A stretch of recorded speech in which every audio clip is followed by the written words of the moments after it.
O debate sobre imigração nos Estados Unidos está a todo vapor, como não poderia deixar de ser.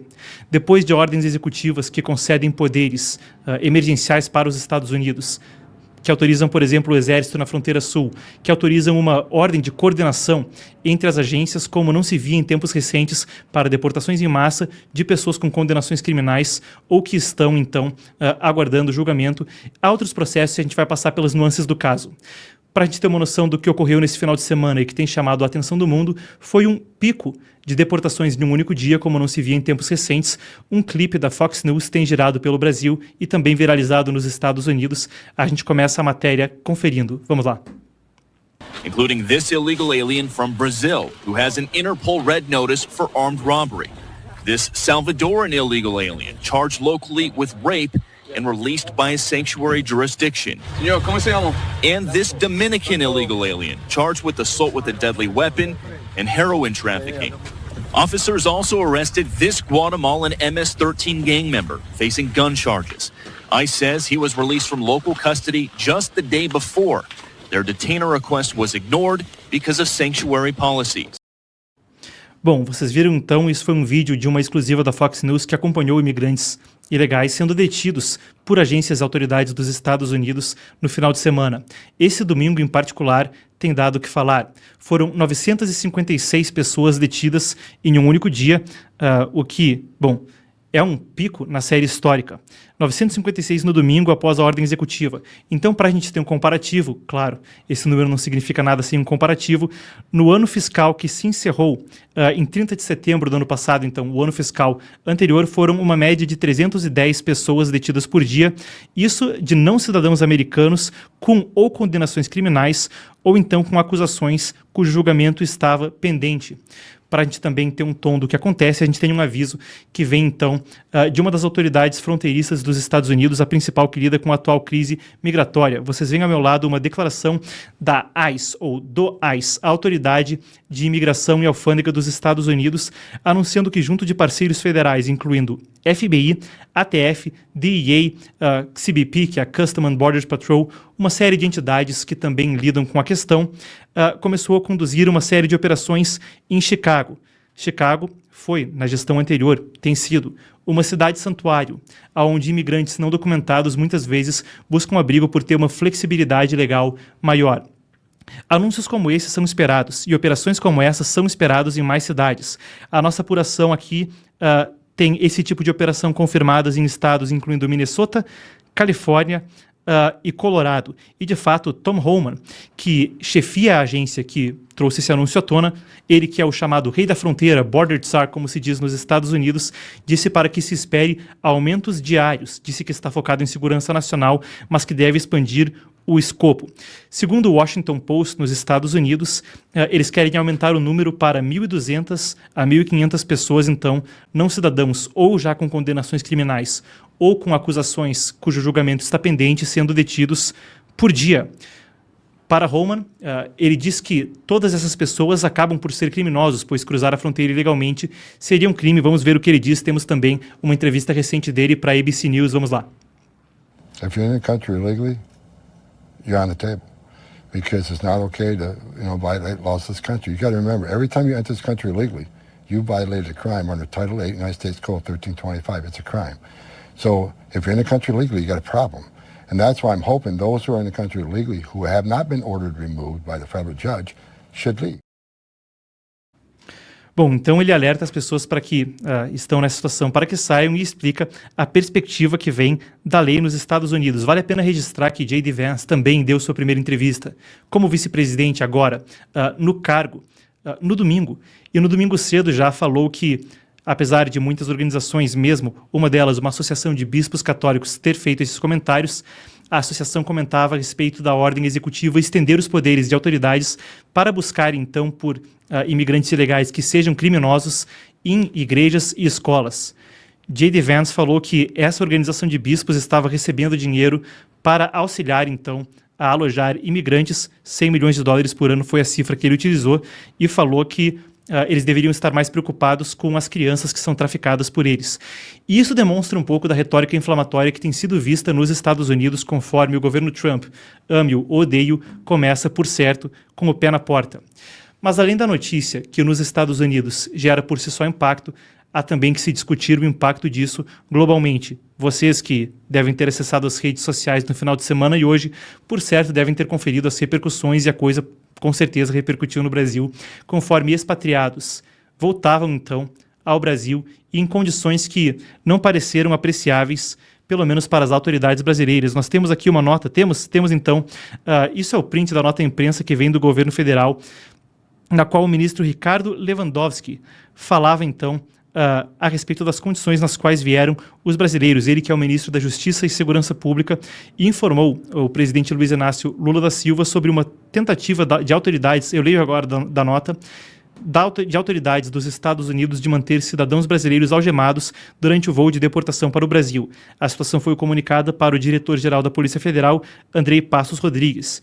Houve aí um trâmite também, o voo que tinha destino, vindo dos Estados Unidos até Confins em Belo Horizonte, acabou parando em Manaus, precisou fazer uma parada de emergência, parece que o ar-condicionado não estava funcionando e a situação estava péssima dentro. Também é noticiado que pode ter havido outros problemas técnicos.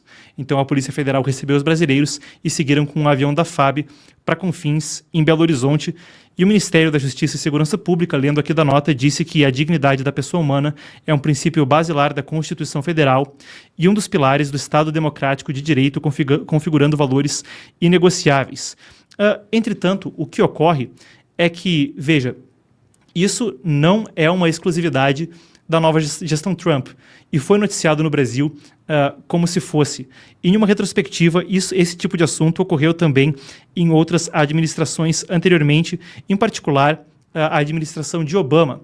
Então, um desafio que, claro, atravessa gestões nos Estados Unidos.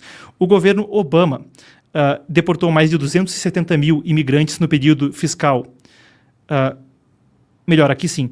A administração Obama deportou mais de 3 milhões de pessoas. Em apenas um ano foram cerca de 400 mil pessoas.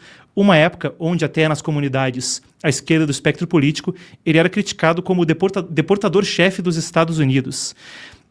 E houve então uma mudança legal naquela época para permitir que as audiências na Corte de Imigração fossem reduzidas para um sistema de remoções judiciais, aonde, então, desde a época de Obama, 75% das pessoas removidas não veem juiz antes de serem expulsas do país.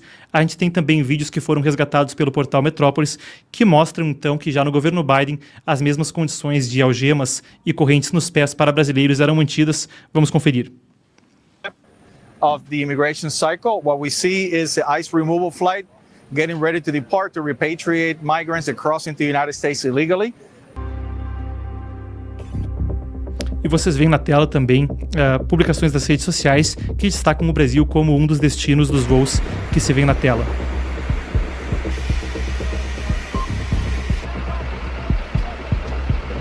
Afinal de contas, claro, muitas das pessoas que são deportadas podem, por vezes, ser terroristas condenados e, nos Estados Unidos, com o desafio de segurança aeroportuária, que é histórico no país, vocês veem na tela, então.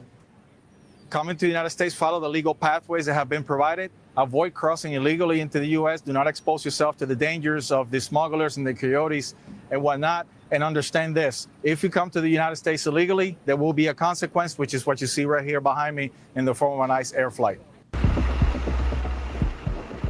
Muito bem, a mesma agência que a gente discutia, a mesma que agora realizou aquelas deportações em cooperação com outras agências nos Estados Unidos. Como dizia, não é novidade a questão. Afinal de contas, quando se deporta imigrantes ilegais que podem ter histórico criminoso, com os desafios de segurança aeroportuária históricos dos Estados Unidos, não surpreende que eles tenham algemas e correntes nos pés pela própria segurança daqueles que estão realizando a deportação. Claro, há a nuance toda que existe com o Brasil ou com qualquer outro país, entretanto, os procedimentos operacionais padrão fazem sentido. Em destaque, além da crise que houve também com o Brasil, com essa nota que vem à tona, chamando mais atenção, teve um dos episódios definitivos dessa primeira semana do governo Trump em uma crise diplomática que houve com a Colômbia. A gente tem isso que vem do primeiro-ministro, ou melhor dizendo, do presidente colombiano. Ele uma crise que começou após voos saírem no início do final de semana de San Diego para a Colômbia. Ele diz que os Estados Unidos não podem tratar como criminosos os imigrantes colombianos e desautorizam a entrada de aviões norte-americanos com imigrantes colombianos rumo ao nosso território, dizendo que os Estados Unidos devem estabelecer um protocolo de tratamento digno aos imigrantes igual antes que nós recebamos os nossos. A crise se estendeu. Donald Trump, primeiro oficiais da Casa Branca dizem que os termos da deportação foram concordados antes desses aviões com colombianos partirem rumo à nação sul-americana. Trump, após ter tomado conhecimento da nota de Petro, veio então com a própria nota, falando que estava impondo tarifas de 25% sobre a Colômbia e estaria impondo sanções inoficiais do governo colombiano, sem especificar se isso incluía Petro, mas tacitamente sim também incluía o presidente colombiano. Houve uma troca de notas nas redes sociais nas quais o presidente da Colômbia chegou a chamar Trump de um escravagista branco na presidência dos Estados Unidos. Seja como for, depois da troca nas redes sociais, veio a seguinte nota do Ministério das Relações Exteriores da Colômbia falando que o impasse foi resolvido. Trump depois chegou a publicar nas suas redes sociais uma imagem vestido com uma aparência de gangster, um terno que lembra aos gangsters italianos do Poderoso Chefão, e uma nota que, numa tradução livre, numa tradução gentil, diria algo como... A palavra inclui um palavrão em inglês, mas como vacila e veja qual é. Mesmo a palavra arregou, em referência ao episódio, chegou a viralizar nas redes sociais, o que também é emblemático da primeira semana do governo Trump, conforme as deportações ocorrem. Quando a gente fala dos dados, a gente precisa trazer à tona o seguinte, a gente tem que abrir o escopo e tentar entender as nuances que existem aí, enquanto existe sim preocupações legítimas quanto à imigração, e existem preocupações que não tangenciam só os países de onde vêm os imigrantes, mas aos próprios Estados Unidos, cuja força de trabalho é em grande parte composta de imigrantes não documentados. E claro, há uma distinção entre alguém que foi para lá com um visto de turista e foi ficando como parte da força econômica do país e alguém que atravessa a fronteira ilegalmente com o intuito de cometer atos criminosos. Todas essas nuances são parte dessa reportagem e de entender o desafio que os Estados Unidos e os imigrantes enfrentam nesse momento. Mas, abrindo o escopo e tentando entender a situação com nuance, de fato, Donald Trump herda o governo após a pior crise migratória da história dos Estados Unidos, com os números oficiais pontuando cerca de 8 milhões de imigrantes ilegais adentrando o país. De acordo com Tom Homan, aquele mesmo que a gente viu no início da reportagem, a gente tem o seguinte das operações de domingo. Pelo menos 6 imigrantes ilegais que cometeram infrações sexuais graves, 2 ou 3 membros da gangue Tren de Aragua, uma gangue violentíssima da Venezuela, que mesmo foi parte do discurso de campanha de Donald Trump, conforme em algumas cidades foi relatado que eles estariam dominando complexos residenciais e extorquindo moradores. 2 outras gangues e membros de 2 outras gangues condenadas por assassinato, homicídio, agressão sexual agravada, assalto sexual agravado, entre outros infratores. E, claro, a retórica disso é também uma promessa de campanha do presidente dos Estados Unidos. Se eu falava dos casos dessa gangue Tren de Aragua, houve muitos outros. Por exemplo, um caso que foi de preocupação pública em um estado tradicionalmente dominado por democratas, Illinois, com a capital em Chicago. Entre 2021, nossa apuração, e 2023, Chicago, uma cidade santuário então, que flexibiliza para a estadia de imigrantes não documentados, como são chamados, enfrentou uma crise aeroportuária. No Terminal 1 do Aeroporto Internacional de O'Hare, até 500 pessoas, imigrantes não documentados, viviam lá simultaneamente em um espaço menor do que um quarteirão e ficavam escondidas atrás de uma pesada cortina preta, dormindo em almofadas de papelão no chão. Como eu dizia, é um assunto delicado também da perspectiva econômica. Afinal de contas, se a gente fala de milhões de pessoas que exerciam funções no país, de repente sendo deportadas, que é o que aparentemente planeja o governo Trump, a começar, claro, por aqueles que são imigrantes, que já têm um histórico criminal, que já tenham cometido crimes nos Estados Unidos. Bom, ainda assim isso gera preocupação de quem irá suprir a força de trabalho americana, conforme Donald Trump quer, por certo, uma economia forte, uma economia estável. Bom, são algumas das preocupações que circundam o assunto. Para a gente entender o assunto, a gente conversa na sequência, então, com uma advogada especializada com 13 anos de experiência no assunto, é a Luciana Tavares, ela que é advogada do escritório VisaLex. Ela faz parte de 2 organizações de advogados nos Estados Unidos, a American Immigration Lawyers Association e a American Bar Association, e ela é também um membro do Harvard Club of Boston, então um clube de Harvard da cidade de Boston. Temos na linha? Temos então a doutora Luciane. Consegue me ouvir, doutora? Consigo, sim. Tudo jóia. Perfeito. Boa tarde, então. Muito obrigado por conversar conosco. Para a gente começar entendendo essa situação, então, o Border Tsar, o rei da fronteira, agora à frente da ICE, da Autoridade de Imigração, começa a falar a respeito do perfil dessas deportações que acontecem no início.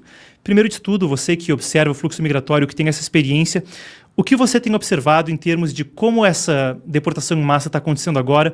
O que vocês estão observando, de fato, são principalmente criminosos ou pessoas que aguardam julgamento sendo deportadas? Ou existe um outro tipo, existe muita gente que não tem esse perfil criminoso sendo pega em meio às deportações? Então, boa tarde a todos. Estou muito feliz de estar aqui com vocês. Então, primeiramente, respondendo a pergunta, são 3 focos, né? São 3 tipos de grupo que eles estão em focos agora. Principalmente pessoas, como você falou, que estão com passados criminais, né? Então, a gente tem 2 tipos de passados criminais, umas pessoas que já têm julgado, já têm condenações, e outras pessoas que estão ainda aguardando, né, certos julgamentos, em alguns casos. O segundo são pessoas que já teve uma ordem de removação concedida, ou seja, eles já foram para a corte já emitiu que eles deveriam ser deportados, mas ainda eles não saíram do país. Então, as pessoas que, né, falaram que talvez ia sair voluntariamente do país não saíram, então elas também são em risco de deportação. E pessoas que estão no país há menos de 2 anos. Então, essas pessoas que chegaram aqui, cruzaram e não têm própria documentação para mostrar que eles estão aqui nos Estados Unidos pelo menos por 2 anos, ou estão em algum tipo de alívio, essas pessoas também estão em risco de deportação. E quando a gente fala passado criminal, pode ser um passado criminal, assim, muito pequeno, tanto como uma infração, quanto uma coisa mais séria. Então, todos estão em riscos de serem deportados, dependendo do tipo de infrações criminais. E uma pergunta que eu tenho, porque anteriormente, no governo anterior de Trump, houve uma polêmica quanto a refugiados, pessoas, então, que vão lá e buscam asilo nos Estados Unidos. Aí você vai entender melhor do que eu, mas, em princípio, só se pode pedir asilo nos Estados Unidos já estando lá, né? Eles não querem ser a primeira opção de uma pessoa buscando asilo. Para esse tipo de pessoa e pessoas que estão ativamente no processo de conseguir um visto, mas ainda morando nos Estados Unidos. É uma gray zone, uma zona cinzenta aí, e como é que ficam essas pessoas? Então tá, tem 2 tipos de asilo, né? Tem as pessoas que estavam cruzando ilegalmente, e quando eles chegam, eles se entregam e começam um asilo defensivo. Nós falamos que esses são asilos defensivos, que são pessoas que falam assim, por favor, não me manda de volta porque eu tenho um pedido de asilo, eu quero ficar aqui porque eu estou sendo uma refugiado. Ou tem pessoas que a gente fala que são asilos afirmativos, são pessoas que entraram legais pela porta da frente com visto de turista, e dentro de 1 ano também eles pedem, por favor, me socorre, eu não quero mandar de volta. Então, esses 2 tipos de asilo, né? Um asilo a gente faz pela USCIS, que estão processos de afirmativo, esses asilos geralmente são mais tranquilos, e os asilos defensivos são feitos pela corte migratória. Tá? Então, são 2 approaches diferentes. Hoje, as pessoas que já estão em processos de asilo, eles não são o primeiro foco, né? Então, se as pessoas estão com asilo, eles estão numa pendência, teoricamente, numa autorização de estadia, não vão ser os primeiros a ser deportados. O que eles estão com dificuldade agora é de aceitar novas pessoas da fronteira, que é isso que eles estão falando, que vão cancelar todos os appointments, não vão aceitar essas pessoas. Mas as pessoas entrando normalmente ainda, a gente pode estar aplicando asilos afirmativos. Tá? E claro... Não, por favor. Não.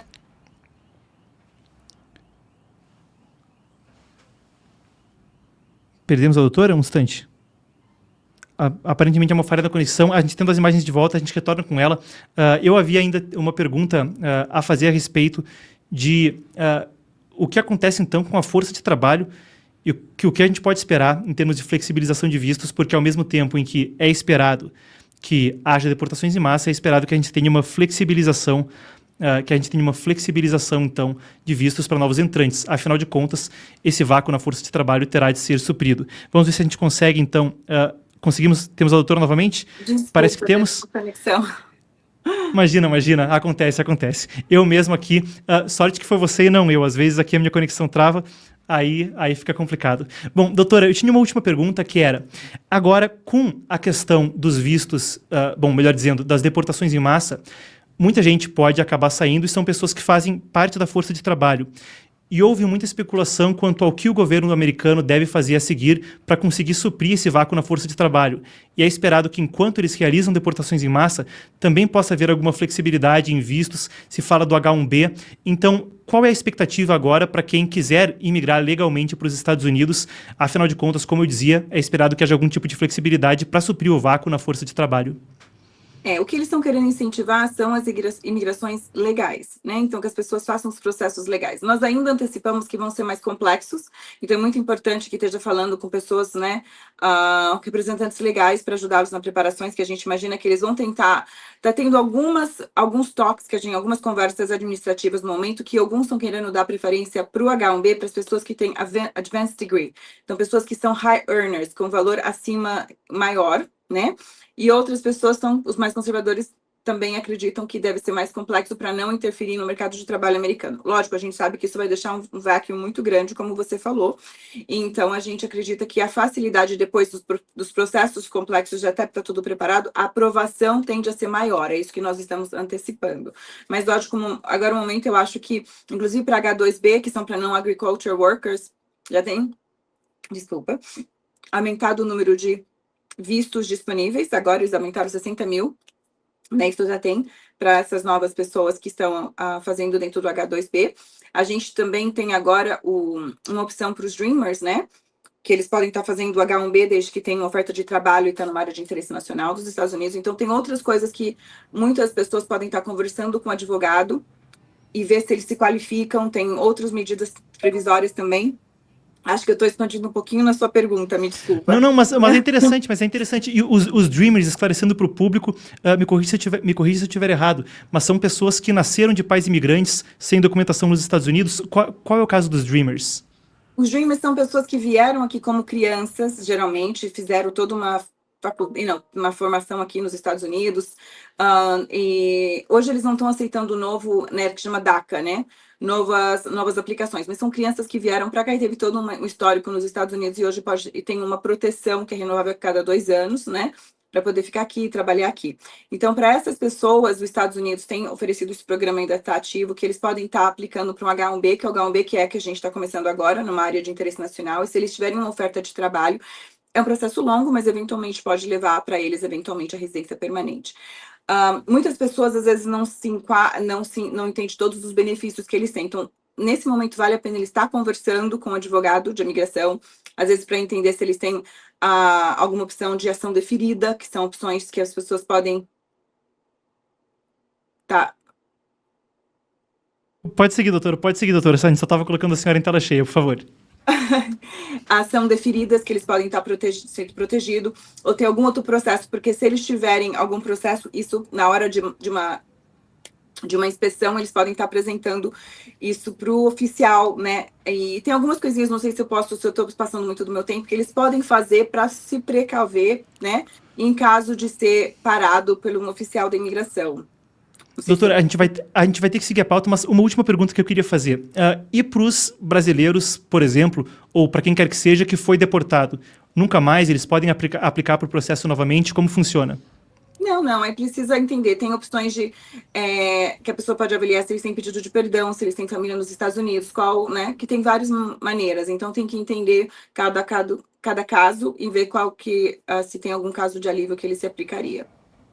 Bom, perfeito. A gente já viu, então, a Luciane Tavares, ela que trabalha há 13 anos com imigração e, claro, parabéns pela carreira, doutora. Até antes de você entrar, quando fui informado sobre o perfil, fiquei muito feliz que a gente encontrou alguém tão qualificado. Ela que é advogada no escritório VisaLex e participa da American Immigration Lawyers Association e da American Bar Association, membro do Harvard Club de Boston. Muito obrigado, doutora. Obrigada a vocês. Tchau, tchau. Bom, perfeito. Ouvimos então a doutora Luciane Tavares e, claro, o esclarecimento sempre bem-vindo de uma especialista na área.